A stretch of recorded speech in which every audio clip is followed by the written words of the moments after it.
Welcome to Leadership and People. I'm Jess Larson. Today on the show, we've got Rob Brough. As you create that environment where failure is accepted, what you have to allow for in that is that when someone does fail, that there's a culture where you can have that conversation with them about, okay, we failed here, but let's have a conversation about why we failed. Let's have a conversation about how we then improve the process going forward to ensure that failure doesn't replicate.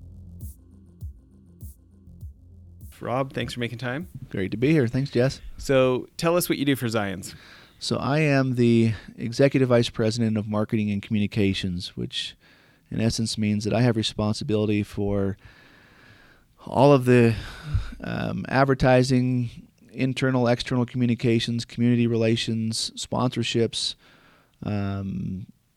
community partnerships, our website, what we call the Office of the President, all that sort of funnels into my group. So basically what we say is any communication that comes from the bank, whether it's internal or external, comes out of our team. Yeah. And so for people who may not know, or people across the country that might be listening to this, can you give us a scope of how many locations, assets under management, anything to give people a scope of the size? Absolutely. So Zions Bank is under the umbrella of Zions Bank Corporation. That is our parent company. Zions Bank itself operates in Utah, Idaho, and Wyoming. We have about 130 branches spread across those three states. Been around since 1873, so we've been around for 145 years. We're the largest locally headquartered financial institution. We're headquartered in Salt Lake City.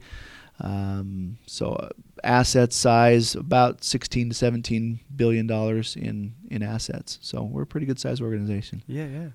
About how many staff approximately? About 2,500. Yeah. Yeah. Okay.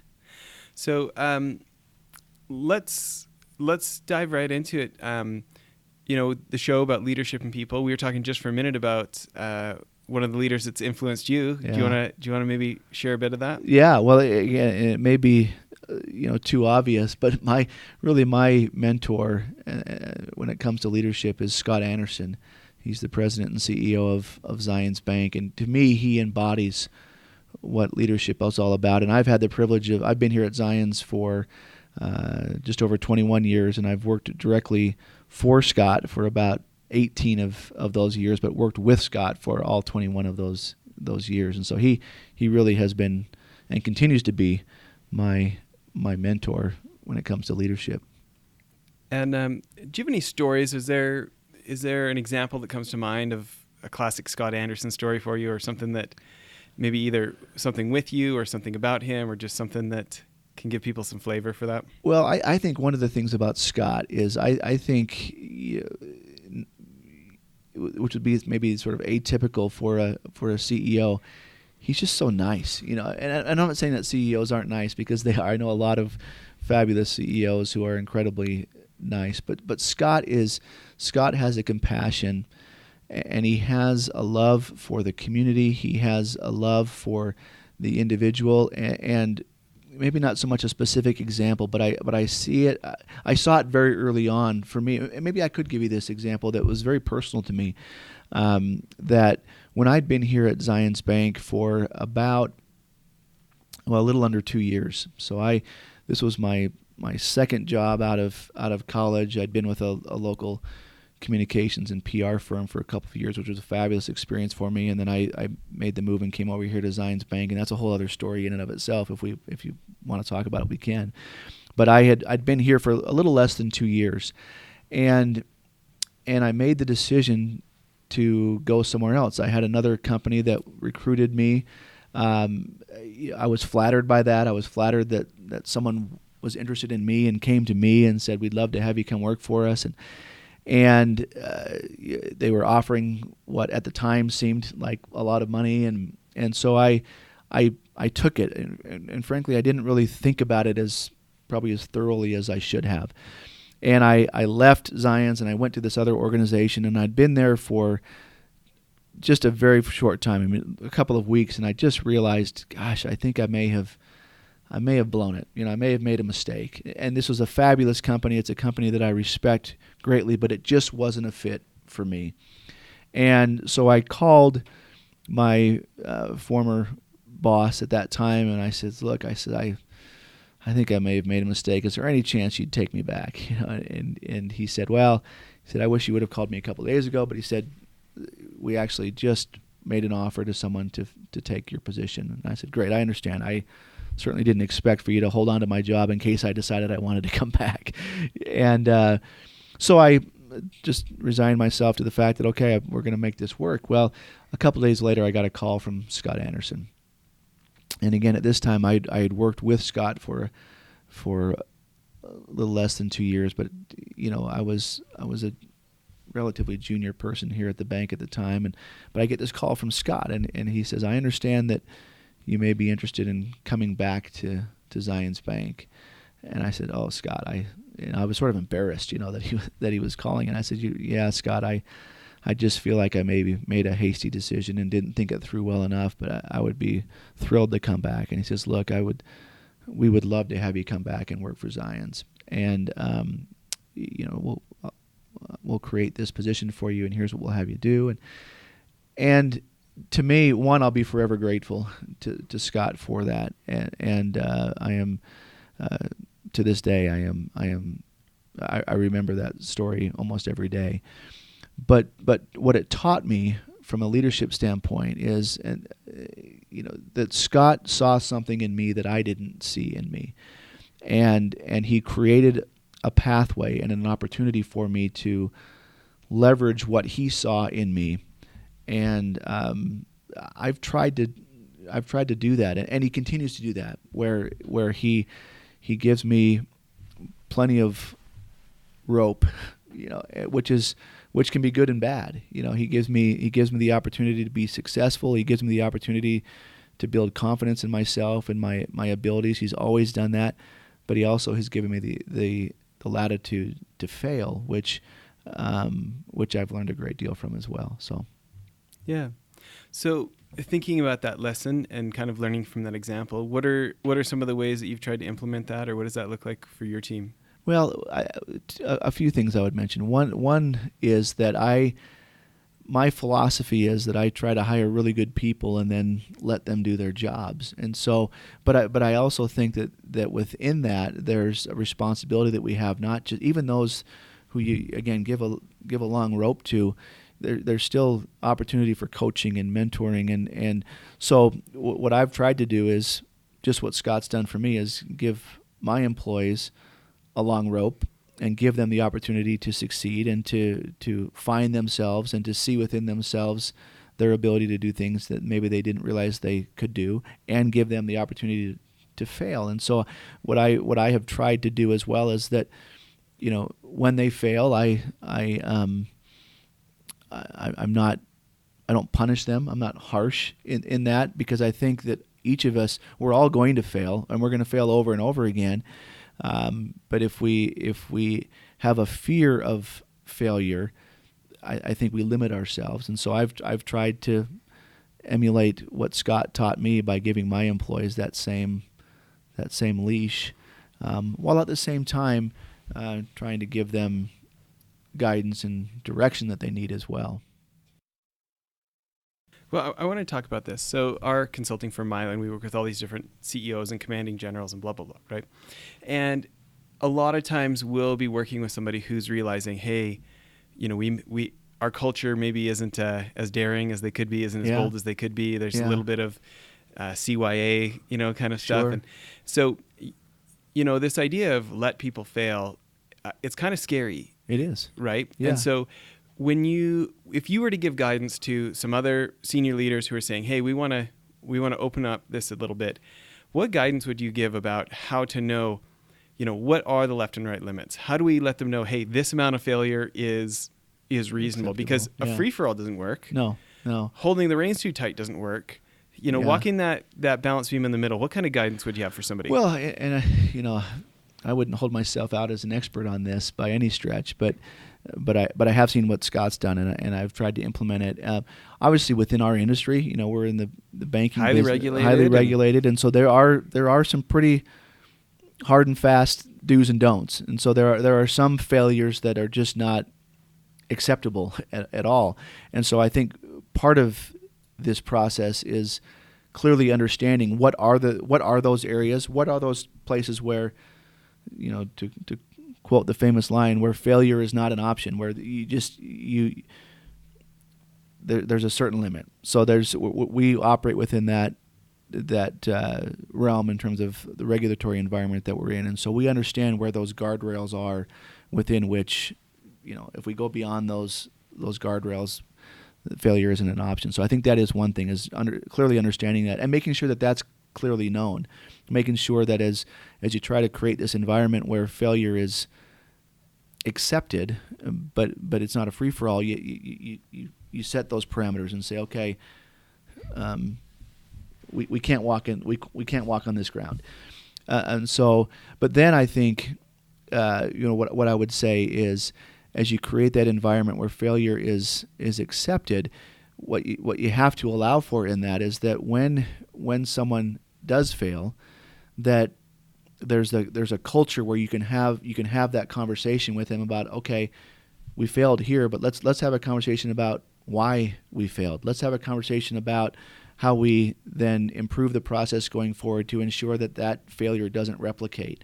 And so that's not just a willy-nilly, hey, you know what, do what you want, and if you fail, there's no repercussions for it. Well, I'm not going to fire you for failure unless it's in some of these other areas where it's clearly out of bounds.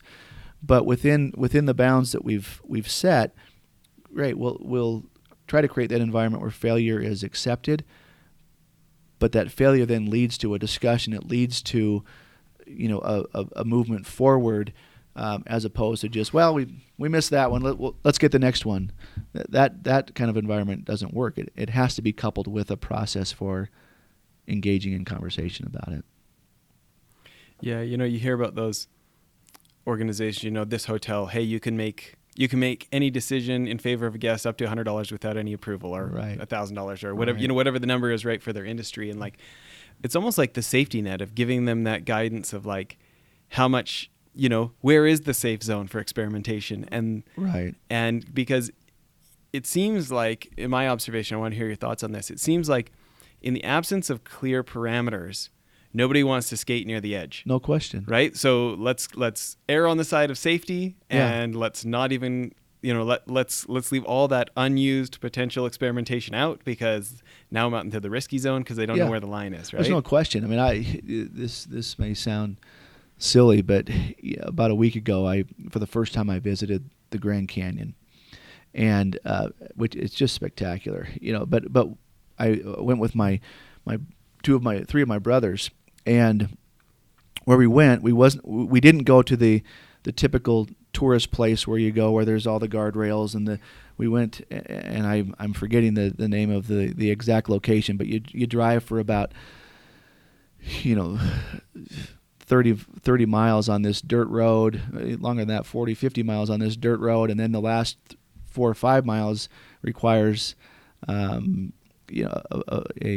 high clearance vehicle, and so not just anybody can get out there. So we're out there, and we're out there all by ourselves, and we're standing on the edge of the Grand Canyon, and it's 3,000 feet, straight down, and in the absence of having those guardrails there, again, what I found myself doing was hugging the side of the rock that was furthest away from the edge, because it does something to you physically when you're looking over that edge. But in context of what you were just saying, Jess, I think absent having those guardrails there, we're gonna tend to hug the side of the mountain so that we're not anywhere close to the edge, because in that situation, you get too close to that edge, and 3,000 feet down, there's not much there that's gonna save you.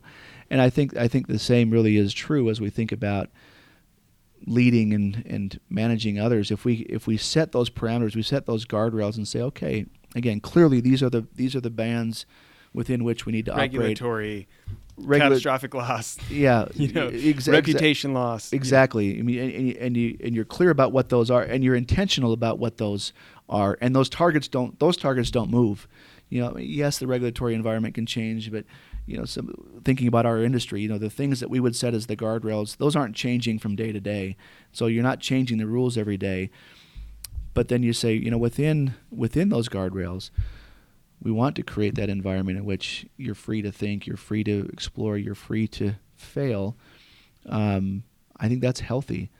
Well, and think about the space of marketing, right? Yeah. It's part science, but it's also part art. Exactly. Right? Yeah. So can you give us a couple of examples of a couple of years that fell flat and then a couple that did great?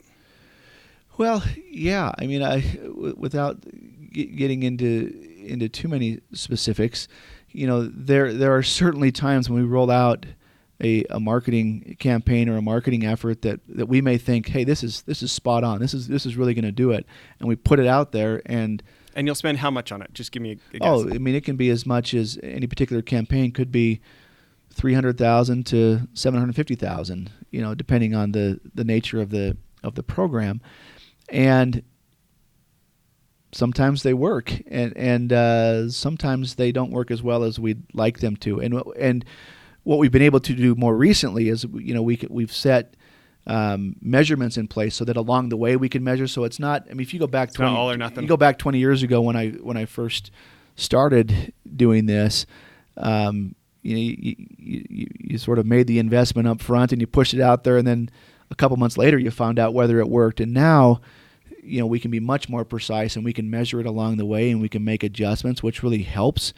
And so, frankly, that gives us also, I think, a little more leeway to fail. And I think we have to be clear how we define fail too. It's not, failure isn't that always this catastrophic event. It's just that, hey, maybe it didn't do what we originally expected it to do, but now we have the ability to fail fast or to learn fast from our failures or from our successes. So now when we roll out campaigns, we can measure along the way and say, hey, this is really knocking it out of the park. So let's invest more, or we've got 3 or 4 different iterations of a message out there, and this one's clearly performing better than the other. So let's divert funds that we had put over here into this, because that's what's being successful. We can do that now, and to me that also allows us to have a little more flexibility in terms of our ability to be creative and to not always have to be so concerned about being so precise and so perfect out of the gate, because we can fail faster and we can learn faster from those failures. Yeah. When you think about that growing process and the advantage of measurement, right? Yeah. But yet it's still humans that have to do the measuring. That's right. And have to recognize the pattern and make the decision, right? We have listeners from dozens of different countries. They may not all understand just what a dominant position you guys have in the market here. Yeah. When you think about how you have done so well as far as owning the customer mind in these regions, can you talk more about what you attribute that to and Sure. Yeah, I would mention a couple of things. We operate in a very competitive space, and we have been around in this market. We, meaning Zions Bank, has been around in this market, as I said, for about 145 years. But it really has been in about the last 20, maybe 30 years that Zions Bank has really elevated to a position of prominence. We had one of our major competitors with whom we had competed for years. They were, again, about 20 years ago, they were acquired by a large national bank. And they had been one of the key community players in terms of, they sponsored all of the major events and things that were happening in the community. They were very actively engaged in the community. And when that acquisition took place, we made a very conscious decision to say, that's a position in the marketplace that we want to own. That is a piece that we want to carve out and say, that's who we are. Because we had been that. We had been a major contributor to the community for decades. But we said, we really want to own that space. And I would attribute much of the prominence of our brand positioning in the marketplace to that decision, one of the compliments I hear often is people will say, we see Zions Bank everywhere. Zions Bank is everywhere. Well, we can't literally be everywhere. And so when people say that to me, I get excited about it, because what it tells me is that we are where people expect us to be, or it's where they want us to be, or where it's important for us to be. And we work very hard at that, at trying to identify what are the important needs of the community. We recognize that at its heart, banking is very much a local business. Banking is very much a personal business. I mean, even today, with all of the technology and with all of the ways in which people can access their financial institution, banking at its heart is still a very local and a very personal business. And so I would attribute much of our brand success to that decision to become actively engaged in the community, and then be consistent with that over a number of years. It's interesting, the value of consistency, huh? Yes, in fact, we have a tagline that we say, "We haven't forgotten who keeps us in business," and it's a tagline that we created again about 20 years ago, and we've stayed with it for 20 years. And we have discussion probably every year where we say, "Is it time to do something different with that?" Well, there's something to be said for consistency, whether it's consistency in a brand or as a leader. There's something to be said for consistency in your behavior. Not only that your behavior is consistent over time, but that your behavior is consistent with what you say. There's something to be said for consistency, for sure. Love it. I think it's a great place to end part one of the interview. Everybody, tune back in. We're going to hear some more from Rob in part two.